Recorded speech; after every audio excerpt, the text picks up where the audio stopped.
Cake అంటే పిచ్చి, బిర్యానీ అంటే పిచ్చి క్రేవింగ్స్ బాగా వస్తున్నాయని అంటావు కదా! ఇంతకీ వాటికేమంటే పిచ్చి? ఓహ్! నీకిలాంటివి తెలీదు కదా! తినడం మాత్రమే తెలుసు కదా! సరేలే నేనే చెప్తాను. పీసీఓడీ, పీసీఓఎస్ నీకు తెలుసా ఇవి? నువ్వెప్పుడైనా విన్నావా? అని మా అక్క అడిగింది నన్ను. మాక్సిమం వినే ఉంటావులే. ఎందుకంటే ప్రెజెంట్ ఇదే కదా ట్రెండ్. ఇక నుంచైనా తగ్గించమ్మా కేక్స్, బిర్యానీస్ తినడం అని చాలా హార్డ్‌గా చెప్పింది మా అక్క.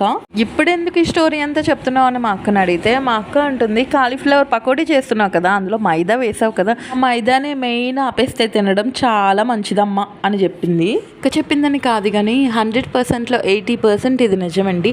చాలా చిన్న చిన్న పిల్లలకే వచ్చేస్తున్నాయి ప్రజెంట్ పీసీఓడీ, పీసీఓఎస్ అని.